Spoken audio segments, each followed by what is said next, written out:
Chicos, buenas noches. Disculpen la demora, creo que ya está la mayoría. Le voy a dar ya. Iván, ¿tú me puedes ayudar grabando la clase para que puedan colocar su asistencia? Buenas noches.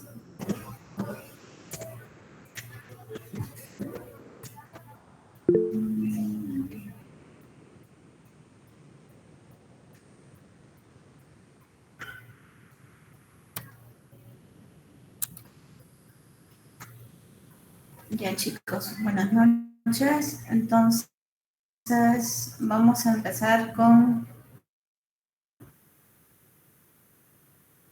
neumonía adquirida en la comunidad. Ok.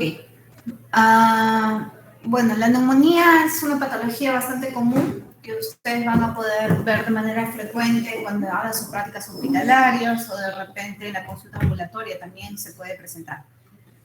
Entonces, la neumonía es una de las principales causas de morbilidad y mortalidad a nivel mundial. Tiene un cuadro clínico variable. No existen síntomas característicos porque lastimosamente son síntomas que también los podemos encontrar de repente en procesos bronquiales, en patología cardíaca, entre otros. La incidencia aproximada es de 3 a 20 casos por cada 1.000 habitantes año. La incidencia generalmente aumenta con la edad y las comorbilidades, ¿no? Generalmente los grupos extremos de la vida, los muy pequeños o los muy ancianos, o pacientes diabéticos, de repente nefrópatas o qué sé yo, tienen mayor riesgo de desarrollar una neumonía adquirida en la comunidad que el resto de la población.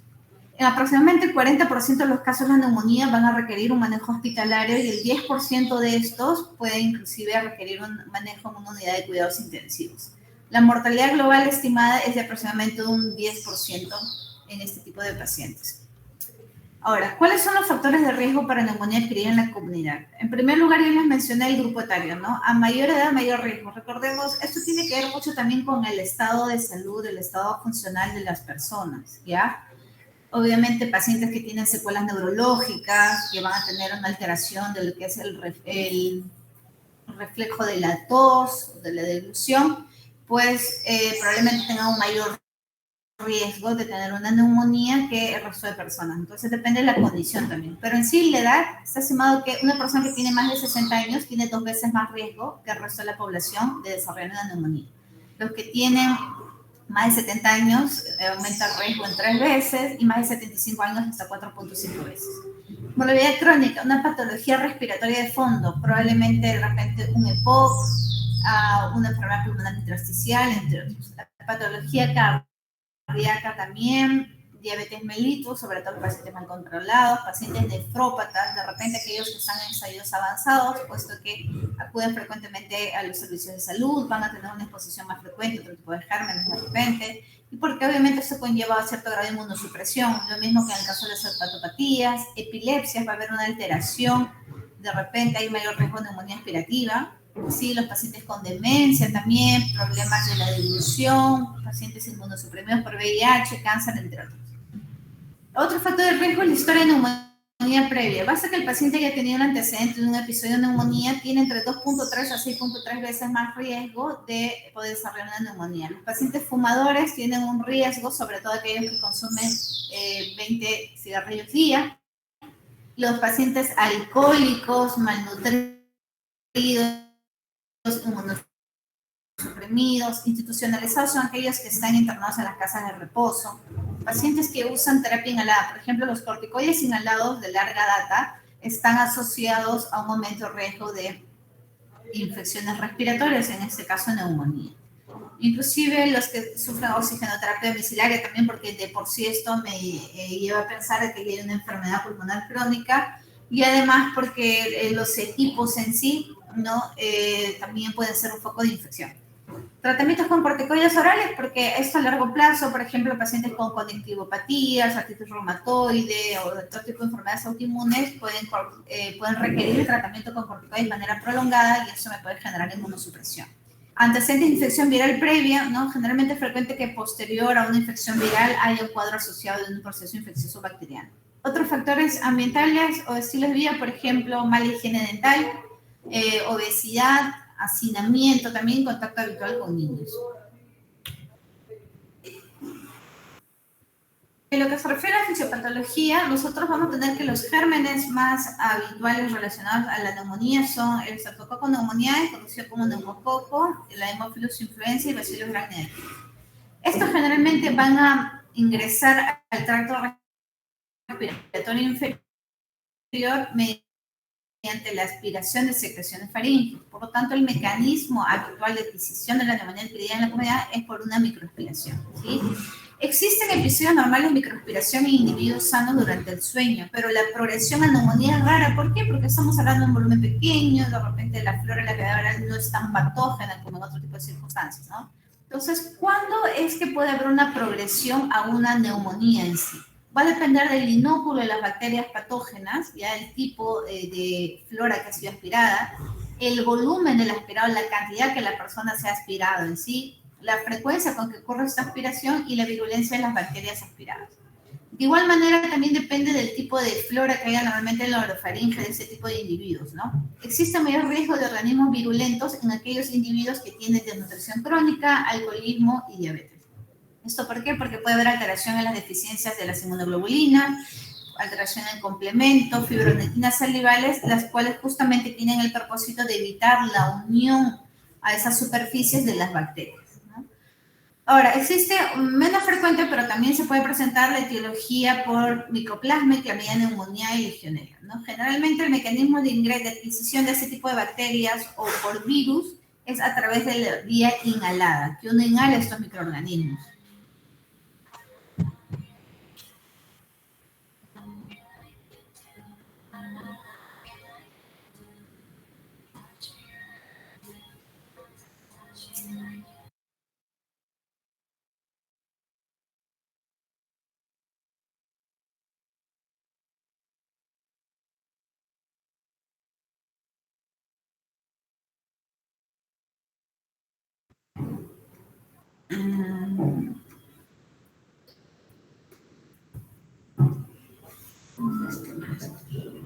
Ya.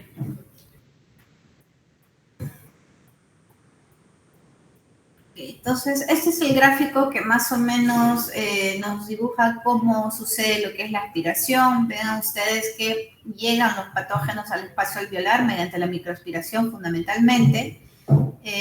Esto me va a conllevar a una multiplicación no controlada de los patógenos. La presencia de estos me va a generar la activación de una respuesta inflamatoria, generalmente mediada por la producción de citoquinas, las cuales van a ser activadas por los macrófagos alveolares, ¿no? Entonces, esta respuesta inflamatoria me trae consigo también el reclutamiento de neutrófilos dentro del espacio alveolar y la introducción de citoquinas a la circulación sistémica. Entonces, ¿qué va a producir el espacio alveolar? Así como un aumento de la permeabilidad vascular que va a producir extravasación de líquido que también va a ir a ocuparme el alveolo.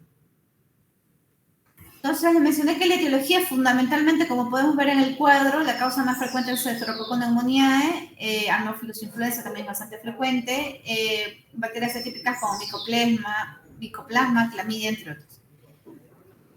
La prevalencia del tipo de gente va a variar dependiendo si el paciente está o no está hospitalizado, la edad, los criterios diagnósticos usados, las pruebas empleadas, la severidad de la presentación de la neumonía y la presencia de comorbilidades.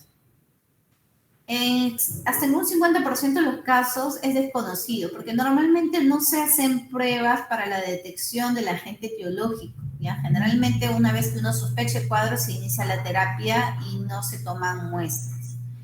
De todas maneras, el organismo más frecuentemente detectado ha sido el neumococo. Las bacterias atípicas generalmente van a tener una neumonía con índice de severidad un poco más bajos.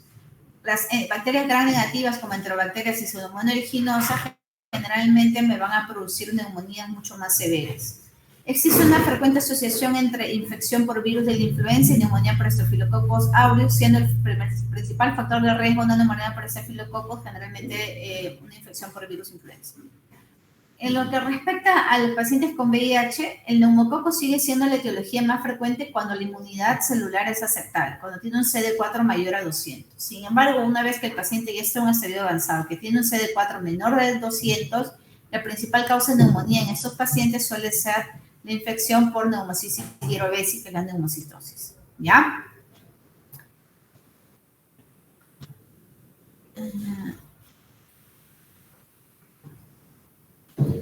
También debemos considerar que existe riesgo de infección por gérmenes resistentes. No necesariamente de repente nos hace un cuadro habitual, sino de repente el paciente puede tener una evolución un poco más tórpida, un cuadro un poco más severo. Dentro de los gérmenes multiresistentes, nosotros tenemos Staphylococcus aureus meticilina resistentes, Pseudomonas aeruginosa, Cinetobacter baumannii, Enterobacterias gram negativas, productoras de beta-lactamasa espectro extendido. Ese tipo de microorganismos generalmente van a producir una neumonía un poco más severa. El tratamiento para este tipo de agentes me va a diferir del tratamiento habitual que nosotros iniciamos de manera empírica a los pacientes con neumonía aquí en la comunidad, debido a que obviamente el comportamiento suele ser un poco más agresivo. De tal manera que es muy importante tratar de identificar aquellos factores de riesgo para que una persona pueda tener una neumonía por gérmenes un poco más agresivos e empezarle un tratamiento apropiado, ¿no?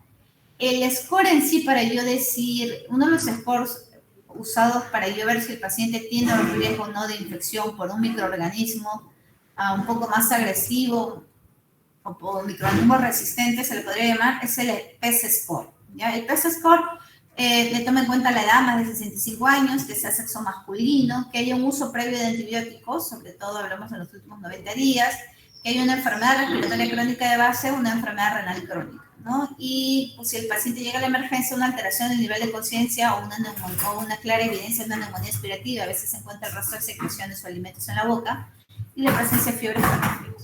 Entonces se considera bajo riesgo de patógeno de infección por patógeno multiresistente cuando es un puntaje menor o igual a 1, mediano riesgo cuando es entre 2 a 4 y alto riesgo mayor o igual a 5. Entonces, esto significa que yo le debo dar tratamiento para un patógeno un poquito más agresivo, ¿no? Entonces, existen ciertas condiciones que me deben hacer sospechar en determinado agente. Por ejemplo, el estreptococo en cualquier circunstancia, Haemophilus influenza, sobre todo va a ser más frecuente en pacientes con EPOC. El Staphylococcus aureus generalmente ingresa por vía periférica, de repente los usuarios de drogas intravenosas o que hayan tenido una infección previa por virus de influenza. El cuadro del Staphylococcus aureus generalmente no es un cuadro muy grave. El paciente tiene infiltrados bilaterales, suele tener cavitaciones e inclusive puede cursar con derrame pleural y si le hacemos nosotros exámenes de repente vamos a encontrar bacteriemia frecuente, ¿ya? La pseudomonas aeruginosa gram negativos, pacientes con inmunosupresión, con patología pulmonar crónica, de repente un EPOC severo en estadio avanzado, pacientes con bronquiectasias. Estos gérmenes gram negativos generalmente cursan con una neumonía severa que inclusive se puede asociar al shock séptico, inclusive a cavitaciones también. La infección por anaerobio me va a generar una expectoración maloliente. Generalmente lo hemos encontrado en el contexto de una neumonía aspirativa en un paciente que tiene de fondo una alteración del nivel de la conciencia, un paciente que es alcohólico, que tiene la arcada dentaria en muy mal estado de conservación, ¿no? Entonces, es muy importante siempre nosotros en la neumonía no solo detectarla, sino que ya hacerle bien, evaluamos al paciente, tener una idea un poco rápida de si el paciente va a requerir un manejo ambulatorio o si el paciente requiere un manejo hospitalario o una unidad de cuidados críticos, ¿ya? Siempre nosotros en la valoración inicial hay que hacer una estratificación inicial de la gravedad. Si yo lo veo al paciente soporoso, desorientado, cianótico, no me voy a demorar a estar entrevistando, ¿no? Inmediatamente mi paciente tiene que ser trasladado de repente a traumoshock, ¿ya? Tengo que ver bien el nivel de conciencia, mis signos vitales, el patrón respiratorio y la situación hemodinámica. Si el paciente está hipotenso o no está hipotenso, de repente requiere reposición de fluidos, está en un shock, entre otros. Siempre es fundamental comprobar los signos vitales y el nivel de oxígeno, ¿no? Actualmente lo vamos a hacer por oximetría, pero de todas maneras siempre es importante, si yo veo un mal patrón respiratorio, conseguir una gasometría arterial, ¿ya? Existen criterios a considerar para yo derivar a mi paciente, por ejemplo, si ustedes están en su serum en el establecimiento de salud y yo lo debo derivar a otro hospital de mayor complejidad. Por ejemplo, cuando el paciente tiene una saturación de oxígeno menor al 93%, cuando el paciente está con hipotensión, una presión arterial sistólica menor o igual a 90, o presión arterial media menor de 60, una frecuencia cardíaca menor de 120, una respiratoria mayor o igual de 26. Vamos a ver las escalas de severidad. Tenemos la escala del CUR 65, la escala de PSI o Pneumonia Severity Index, o conocida como score de Fine también, ¿no? Si hay que ver el criterio de sepsis también, si es que es un paciente inmunosuprimido, si es que está embarazada, si es que hay sospecha de neumonía aspirativa, si es que hay problemas para completar el tratamiento, si de repente yo sé que este paciente tiene factores de riesgo para complicarse y además no cumple con los recursos económicos o de repente el apoyo familiar para completar el tratamiento, mejor lo hospitalizo. Si veo que hay un compromiso pulmonar extenso, de repente por una radiografía. Entonces, es muy importante, uno, el plantear la sospecha tras la anamnesis, ¿no? Si el paciente obviamente está la obtenida, si el paciente me parece en una neumonía. Esto corroborarlo mediante una exploración física. En primer, siempre los signos de diagnosis están desaturando. Hacer la confirmación diagnóstica, que el examen que nosotros usamos generalmente es la radiografía de tórax y estudios complementarios que me van a ayudar a ver la severidad del cuadro actual. Una valoración pronóstica a través del uso de score de severidad y la decisión del destino del paciente. Si el paciente puede ser manejado en casa, si requiere un manejo en observación por unas 6-8 horas y luego alta, si requiere ser hospitalizado, si requiere ingreso a UCI. Y de una vez elegir y administrar el tratamiento adecuado y precoz en el servicio de urgencias hospitalarias. Entonces, en la anamnesis yo tengo que recoger información sobre condiciones epidemiológicas, ¿no? Actualmente, por ejemplo, van a ver ustedes que las últimas guías que se han hecho son hasta el 2019. Recordemos que la pandemia empezó a finales del 2019. Entonces, ahorita si ustedes ven un paciente con tos, expectoración, fiebre, lo primero que tengo que considerar yo es lo que estamos viviendo. Ahorita estamos en situación de pandemia, ¿ya? Tendría que descartar primero que es una neumonía viral, ¿no? Pero no quiere decir que me haya una neumonía bacteriana. Entonces, pero igual tengo que tomar en cuenta la situación epidemiológica en la que me estoy desarrollando. También información o signos clínicos sugerentes de patógenos específicos. Me va a permitir la anamnesis clasificar en función de los factores pronósticos, de riesgo y enfermedades de base, ¿no? Si yo sé que el paciente tiene comorbilidades, esto aumenta obviamente el riesgo de que el paciente se pueda complicar eventualmente. Siempre debo considerar bien la edad, cómo era el basal del paciente, sobre todo si es anciano, si era una persona independiente o si era una persona dependiente o postrado, ¿no? Si era orientado o no era orientado. Ver el uso de antibiótico-terapia previa, enfermedades asociadas, cómo fue la cronología, la intensidad de los síntomas. Y plantear un diagnóstico sindrómico. Entonces, recordemos que el síndrome es el conjunto de signos y síntomas. Entonces, la clínica de una infección aguda más la aparición de un infiltrado pulmonar en la radiografía me hace la unidad de que estoy probablemente en un síndrome de condensación y que probablemente sea una neumonía, ¿ya? Manifestaciones clínicas del cuadro pueden obtenerse 3 síndromes en función del tipo de presentación clínico-radiológica. Existe un llamado síndrome típico, atípico y otro mixto. El síndrome típico va a ser un paciente que viene con un tiempo de enfermedad corto, generalmente días, con fiebre alta mayor o igual a 38, con escalofríos. Es un paciente que va a tener tos productiva con expectoración purulenta, herrumbrosa, dolor pleurítico, ¿sí? A la auscultación yo puedo encontrar de repente crepitantes y soplo tubárico. Radiografía de tórax voy a encontrar un infiltrado alveolar, algodonoso de repente, inclusive con broncograma aéreo que señale una condensación. Entonces, esto generalmente va a ser por neumococo, Moraxella catarrhalis o influenza. El síndrome típico es que el paciente tiene un tiempo de repente más días, ¿sí? No suele haber fiebre muy intensa, van a predominar los síntomas extrapulmonares, dolores musculares, dolores articulares, dolor de cabeza, alteración en nivel de conciencia. La radiología no necesariamente voy a encontrar un patrón alveolar, de repente voy a encontrar un patrón intersticial, ¿sí? Bien, el síndrome mixto va a tener un cuadro larvado, atípico, que evoluciona hacia una forma de presentación típica. Entonces, ¿cuáles son los agentes, sobre todo, por ejemplo, en EPOC y tabaquismo? Hemos dicho estreptococo, Haemophilus influenza, en bronquiectasia, Pseudomonas aeruginosa, Staphylococcus aureus, en el etilismo, generalmente Klebsiella, neumonía, ¿ya? En los pacientes esplenectomizados, generalmente Haemophilus influenza, no se vayan a olvidar, ¿ya? En los pacientes usuarios de drogas intravenosas, yo puedo encontrar Staphylococcus aureus, ¿no? En los pacientes con EPOC, bastante común Moraxella catarrhalis, por favor, chicos, no se vayan a olvidar. ¿Qué es lo que yo debo solicitar a mi paciente? ¿No? En primer lugar, yo obviamente hago una adecuada anamnesis y según signos, síntomas, yo ya voy sospechando un síndrome. ¿Puedo pedir exámenes auxiliares? Sí. Por ejemplo, que hemograma para ver si hay leucocitosis o no, si hay trombocitopenia, de repente consumo de plaquetas por la situación séptica, si hay alteración en la hemoglobina. También le puedo pedir un perfil bioquímico, urea, creatinina, si está haciendo una falla renal, si hay un problema de electrolitos, un problema metabólico, de repente enzimas hepáticas, si estoy sospechando en otra enfermedad de fondo, ¿no?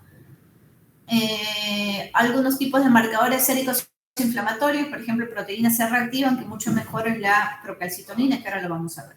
Determinar la oxigenación arterial, sí, idealmente. Si yo veo que mi paciente satura, tengo que hacerle gasometría arterial, ¿ya? Radiografía de tórax, idealmente también.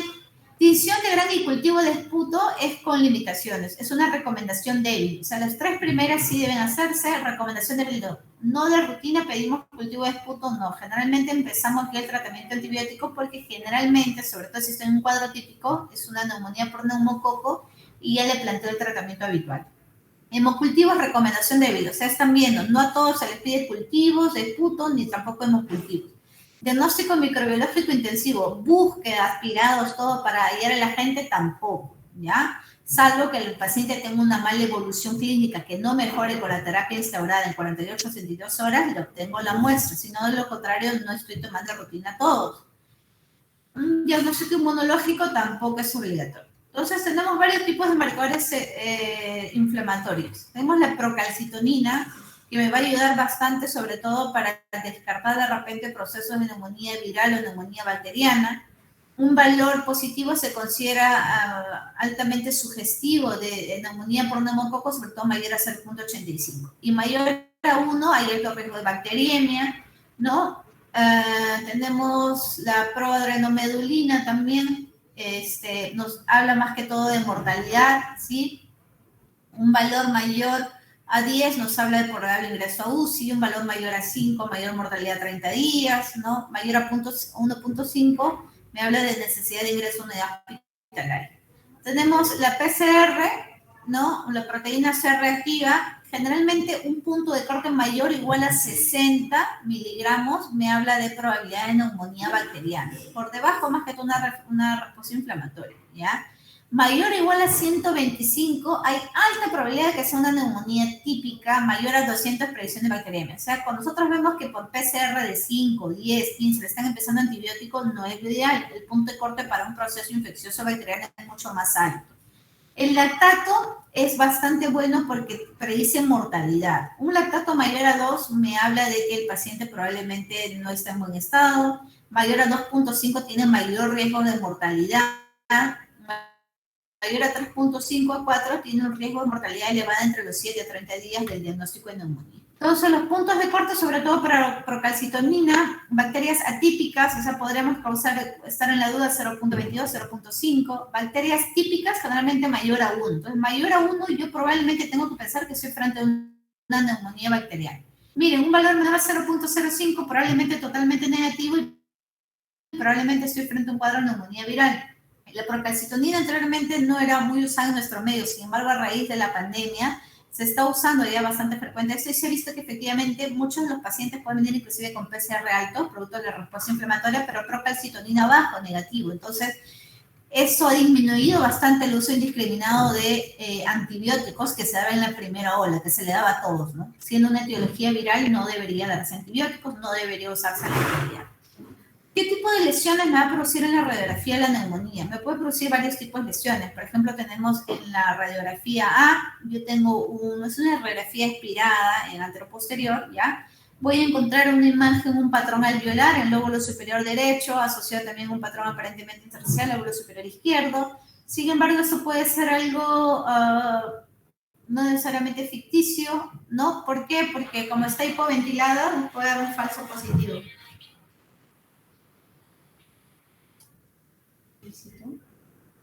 ¿Sí?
Eh, ya les decía que en la imagen en el lado A puede haber una falsa cardiomegalia, ¿no? Puede verse peor, por lo que probablemente el paciente esté en mal estado. Miren ustedes que tiene los sensores que se le coloca para tomar las funciones, ¿no? Entonces, probablemente pues no está tan mal.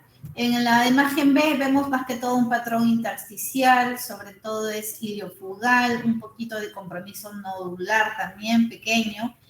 En la imagen C yo voy a ver aparentemente si hay un aumento de la cámara cardíaca, veo una radiopacidad heterogénea en la parte superior y homogénea en la parte inferior, de repente una neumonía al ovario inferior complicada con un derrame pleural izquierdo, ¿no? En el D, en el corte axial, veo en el lóbulo superior derecho una imagen redondeada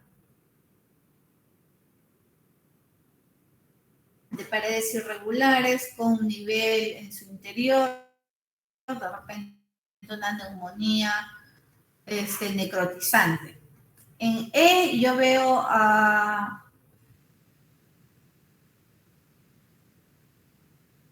casi infiltrado, un poquito no largo el embrote, probablemente por moco, impactación de moco. Entonces, de repente es un paciente con FQ, fibrosis quística o algo que ha hecho una neumonía. En el lado, en la imagen F también se ve una imagen, una colección con un nivel hidroaéreo de paredes gruesas, inclusive parece que hay un derrame pleural, de repente es un absceso pulmonar que se ha roto y ha producido un edema. Podría ser, ¿no? Inicialmente, ya desde hace varios años, se trata de estadificar para ver la severidad de la neumonía. Mi primer intento se hizo en el año 2007 con la clasificación de la Sociedad Americana de Tórax. Actualmente ya existen scores que nos ayudan a ver lo que es el riesgo del pronóstico y definir un poco el manejo, si va a ser ambulatorio, hospitalario o UCI. Un score bastante completo es el PSI o Score Defined on the Mobility Severity Index. Este me toma en cuenta la edad, factores demográficos, comorbilidades, las alteraciones físicas y pruebas complementarias. Sin embargo, por la cantidad de información que requiere y de exámenes, quizás no es muy práctico hacerlo en un paciente en emergencia. En 5 grupos, ¿sí? Siendo manejo ambulatorio grupo 1, 2, el grupo 3, hospitalización, y grupo 4, 5, hay que descartar la posibilidad de ingreso a una UCI. ¿Sí? Tenemos la otra escala, la escala del CURB 65, es mucho más fácil de realizar, sin embargo, se pueden pasar algunas cosas por alto, ¿no? C tiene que ver con preguntas que están al costado en el otro recuadro. La urea a mayor de 44 miligramos por decilitro, una frecuencia respiratoria mayor o igual a 30, una presión arterial sistólica menor a 60, una presión arterial diastólica menor o igual a 60, ¿no? La presión sistólica menor a 90. Y una edad mayor o igual a 65 años. Esto también me clasifica en 4 grupos, ¿sí? Entonces, cuando tiene un puntaje de 0 o 1, el paciente debe irse a su casa, manejo ambulatorio. El 2, el paciente se hospitaliza. El 3, el 2 puede ser observación y o definir hospitalización. El 3 se hospitaliza y el 4 o 5 probablemente tiene que ir a UCI, ¿ya? Inclusive va asociado al riesgo de mortalidad. Existen criterios importantes también para valorar de inicio, ya que mi paciente probablemente vaya a UCI.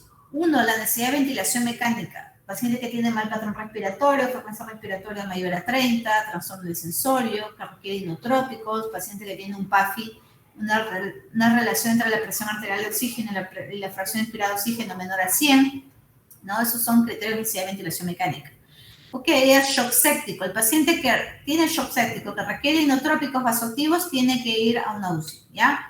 Criterios menores, presión arterial sistólica menor de 90, un compromiso radiológico amplio, una relación entre la presión arterial de oxígeno y la fracción inspirada menor de 250, que el paciente esté hipotérmico, que haya trombocitopenia, uremia, que me señale que es estar haciendo una falla renal, ¿no? Mal patrón respiratorio, leucopenia y trastorno del sensorio. La presencia de un criterio mayor o de 3 criterios menores me habla de que el paciente debe ir a UCI.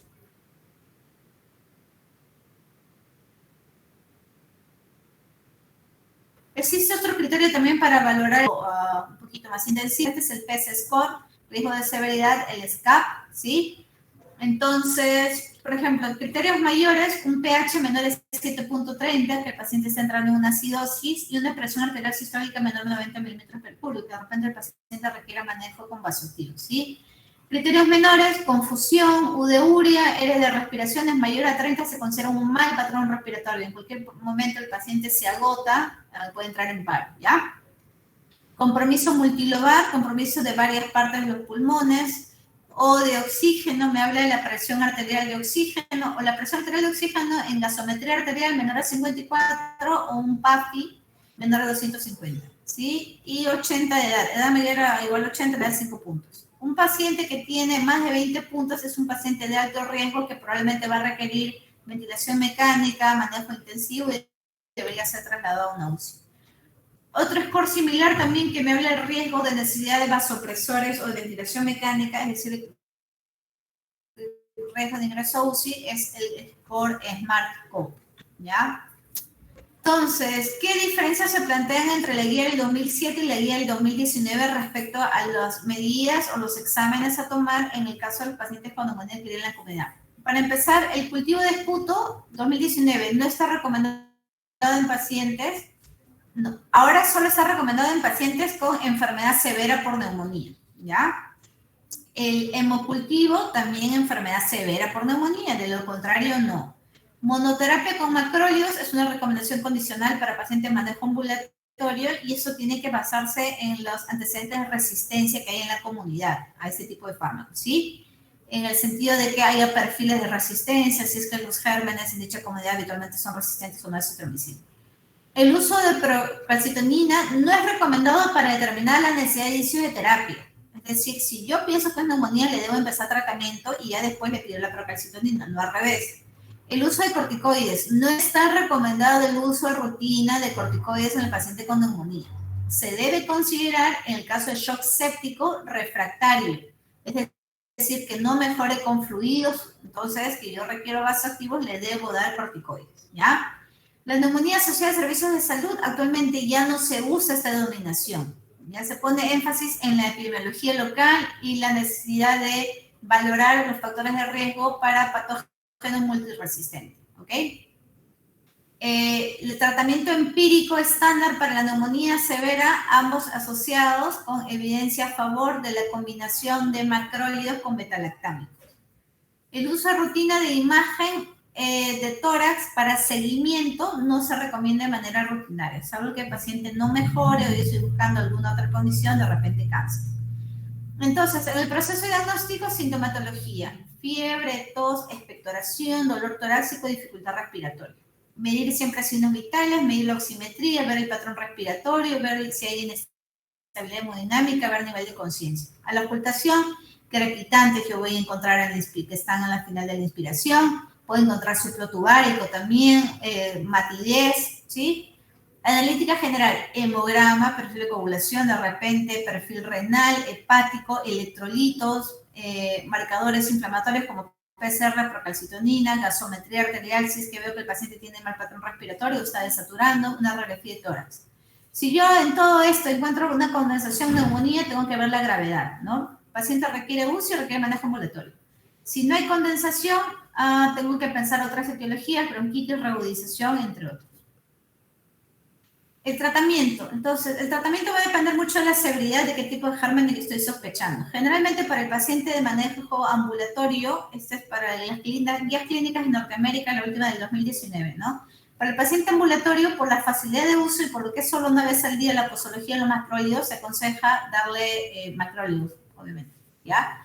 Si en cambio el paciente requiere manejo hospitalario y no requiere, de repente, manejo en ventilador, entonces le puedo cambiar por otro tipo de fármacos, ¿ya? Entonces, esto ya me habla de pacientes con, de repente, neumonía adquirida en el hospital, de repente, o paciente que requiere hospitalización, sí. Paciente con neumonía moderada severa se da betalactámico más macrólido, de alta severidad betalactámica más macrólido y fármaco de repente que cura patógeno multiresistente. La guía española me da esto. Entonces, si es el grupo del score de Fine o PSI grupo 1 y 2, le da amoxicilina bioral 1 gramo cada 8 horas por 7 días, más macrólidos por 5 días, ¿ya? De lo contrario, si el paciente es alérgico a las penicilinas, le puedo dar levofloxacino, que también es solo una vez al día y es una buena quinolona respiratoria. En nuestro medio, generalmente países como el nuestro, por la alta carga de tuberculosis que tenemos, generalmente no solemos usar las quinolonas como primera elección, ¿sí? El PCI-3 es un paciente que va a requerir hospitalización. En este paciente la terapia usual, vean ustedes, es ceftriaxona endovenoso, 2 gramos cada 24 horas y acitromicina. Generalmente la terapia para una neumonía que en la comunidad son 7 días. ¿Ya? Si el paciente es alérgico, le agrego quinolona respiratoria. ¿Ok? Ahora, en la tipo 4 o 5, que estoy empezando una neumonía un poco más severa, un germen un poco más agresivo, le puedo dar de repente también la ceftriaxona, asociándole a citromicina, valorar en 48 72 horas la respuesta, si no va a haber que rotar, ¿no? O puedo requerir otro tipo de fármaco. Acá, por ejemplo, estas es las guías clínicas de Norteamérica también. Entonces, macrólido le puedo dar al paciente que se va a ir a su casa. Si el paciente tiene comorbilidades, patologías, si está en condición de manejo domiciliario, pero tiene comorbilidades como las mencionadas ahí, le puedo dar macrólido más beta-lactámico. De repente le puedo dar amoxicilina, ¿no? O amoxicilina ácido clavulánico con acitromicina, ¿sí? Si el paciente tiene resistencia a neumococo, de repente pienso en levofloxacino, una quinolona respiratoria. Si el paciente va a requerir manejo de hospitalización, generalmente le dan una quinolona respiratoria como levofloxacino o la combinación de ceftriaxona, que es una cefalosporina, más acitromicina. Si el paciente requiere manejo en unidad de cuidados intensivos, puede empezar con ceftriaxona, acitromicina o levofloxacino. Y si es alérgico, le puedo dar una quinolona respiratoria como levo más astronam. Si yo sospecho pseudomonas, le doy beta-lactámicos como piperacilina, tazobactam o cefepime o imipenem más quinolona respiratoria. Y si yo sospecho Staphylococcus aureus meticilina resistente, le puedo dar vancomicina, y si es resistente o alérgico, le puedo dar linezolid. Entonces, ese es el tratamiento ambulatorio generalmente que yo voy a dar a los pacientes con neumonía adquirida en la comunidad, y el tratamiento hospitalario suele ser esto, ¿no? Va a depender mucho también, como les mencioné, del tipo de germen que yo estoy sospechando, ¿no? Si yo sospecho un germen habitual como neumococo, pero que se va a hospitalizar, le puedo dar beta-lactámico más macrólidos. Si yo pienso en un Staphylococcus aureus meticilina resistente, yo le puedo agregar de repente vancomicina.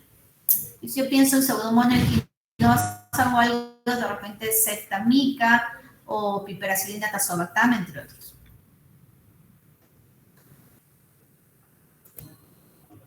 Ok, chicos, y ahora vamos a ir con neumonía adquirida en la comunidad.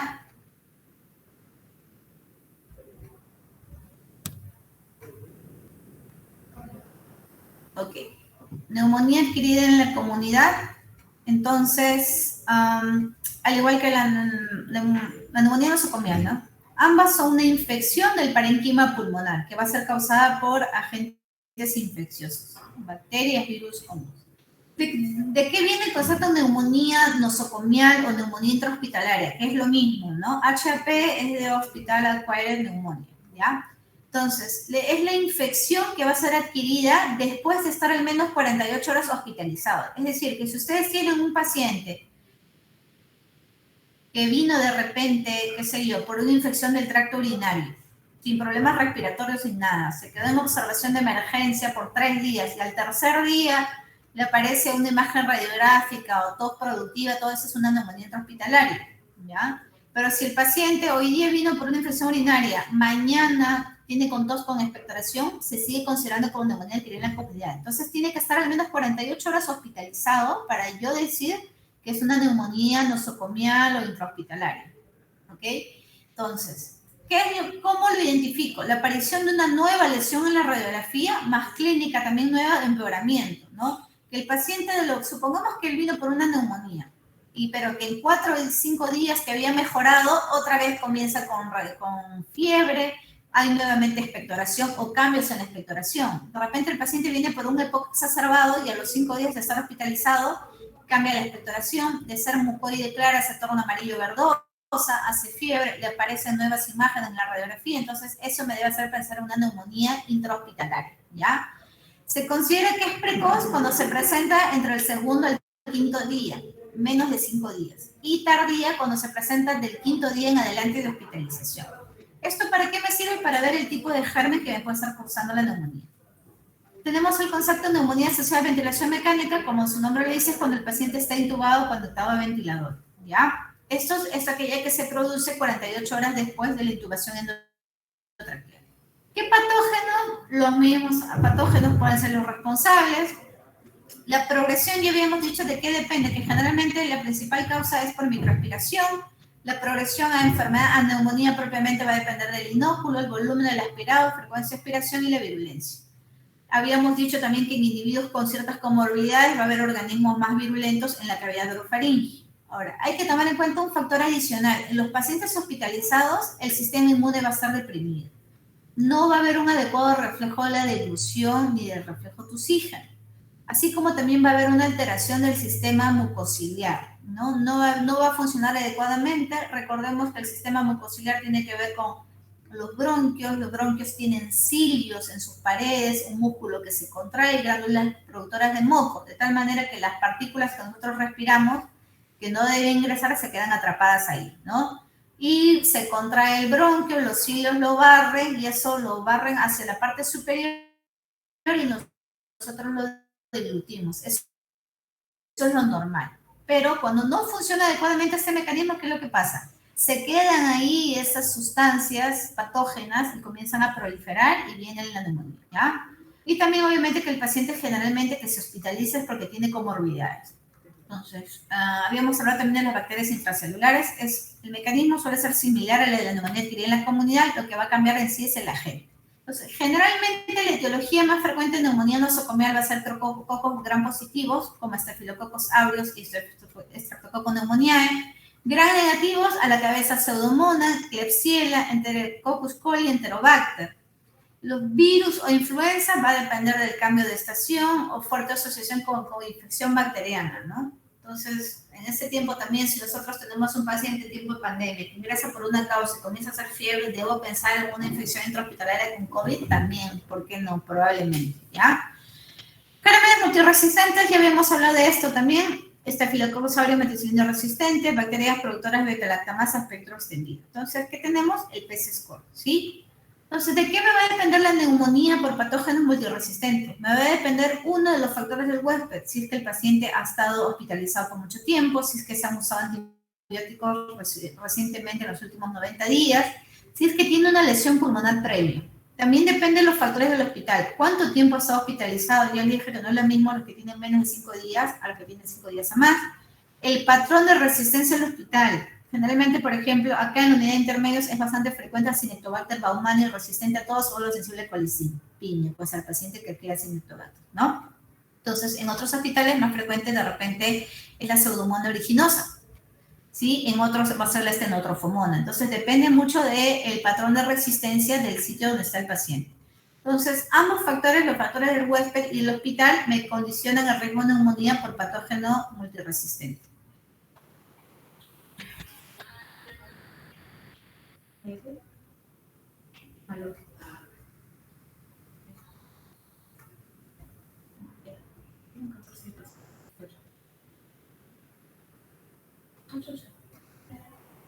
Ya. El tratamiento entonces va a diferir, ya habíamos dicho, la neumonía adquirida en la comunidad usual.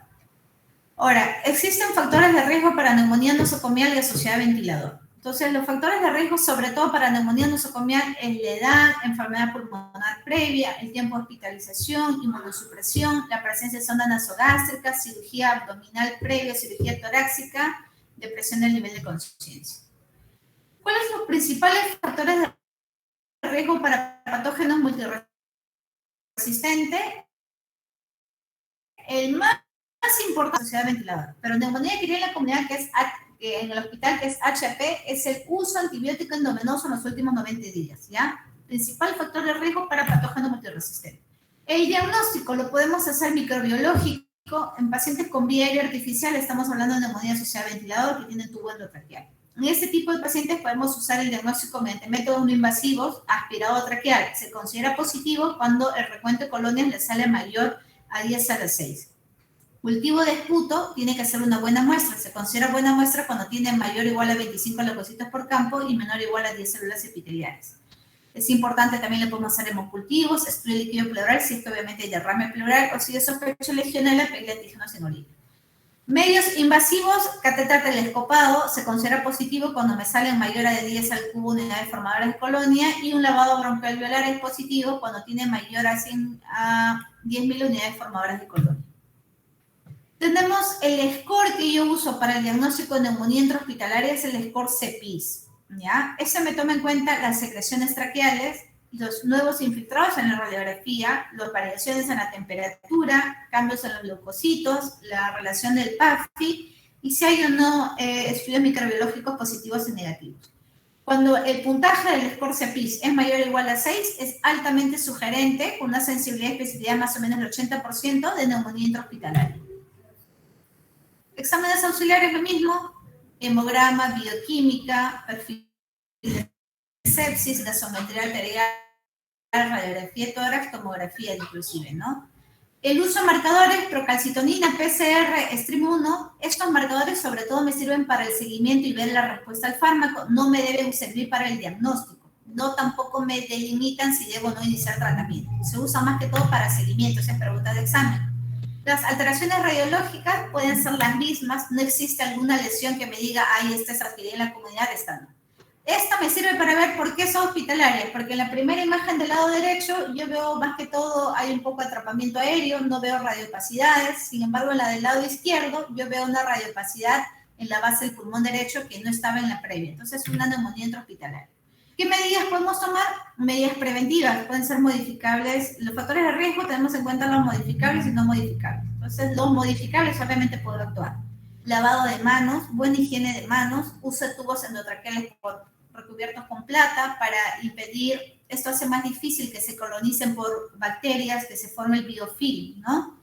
Descontaminación selectiva y digestiva, de repente enjuagues orales con clorexidina. Mejor la intubación orotraqueal que la nasotraqueal, porque si no arrastro todos los gérmenes desde arriba. La insuflación del balón del CAF, del tubo endotraqueal, entre 25 a 30. La aspiración de secreciones por un sistema cerrado idealmente. Generalmente mejor ventilación mecánica no invasiva que la invasiva, aunque esto depende de la condición del paciente. Uso de filtros respiratorios, evitar manipulación inadecuada, evitar traslados innecesarios, porque a veces se puede salir el tubo endotraqueal, el paciente puede vomitar o se puede aspirar. Generalmente traqueostomía precoz, que el paciente no esté de manera permanente con el tubo endotraqueal, sino en todo caso sale traqueostomía a los 7 días. Evitar reintubaciones por demás y hacer una adecuada desinfección de equipos. Para decidir el tratamiento, yo debo tomar en cuenta la actividad de los antibióticos, los factores de riesgo del paciente, la información obtenida del estudio de las secreciones, el tiempo de hospitalización, qué antibióticos se han utilizado y los patrones de susceptibilidad. Los factores determinantes generalmente es el tiempo hospitalario, ya les mencioné, menos de 5 días, más de 5 días. Y factores para la infección por microorganismos multiresistentes, ya les mencioné. El uso de antibióticos en los últimos 90 días es factor de riesgo patógeno multiresistente, por lo tanto debe recibir cobertura antibiótica para este tipo de gérmenes, ¿ya? Tomar en cuenta la resistencia del hospital y tomar en cuenta los factores de riesgo para neumonía nosocomial. La cobertura antibiótica suele ser similar, va a depender del tipo de presentación. Generalmente podemos darle cefalosporina con macrólido o quinolona respiratoria, ¿sí? Generalmente usamos levofloxacina. Puede ser ceftazidima, amicacina también. Si yo sospecho de Staphylococcus aureus moticilina resistente, le voy por vancomicina y si es resistente a esta, linezolida. Entonces, la neumonía nosocomial precoz se cubre como una neumonía bacteriana, como lo pueden ver, ceftriaxona más macrólido o quinolona, y la nosocomial tardía ya le agrego ceftazidima más levo, o si el cuadro es grave, pipetazo más levo, o si sospecho en Staphylococcus aureus, le doy linezolida. No se vayan a marear, de preferencia van a venir de esto, por favor, comprendan bien este cuadro, porque generalmente neumonía viene como casos clínicos. Y el tratamiento acá suele ser similar, depende del tipo de germen. Algunos, generalmente podemos empezar con ceftamica y si no mejora podemos rotar a piperacilina tazobactam, ¿ya? Y eso sería todo, chicos. Las clases se las voy a compartir a su delegado para que la puedan tener a la mano en lo que se soluciona mi problema del aula virtual. Muchas gracias, chicos. Gracias, doctora. Buenas noches. Gracias, hasta luego. Gracias, doctora. Buenas noches. Gracias, doctora. Buenas noches. Gracias, doctorita. Gracias, doctora. Buenas noches.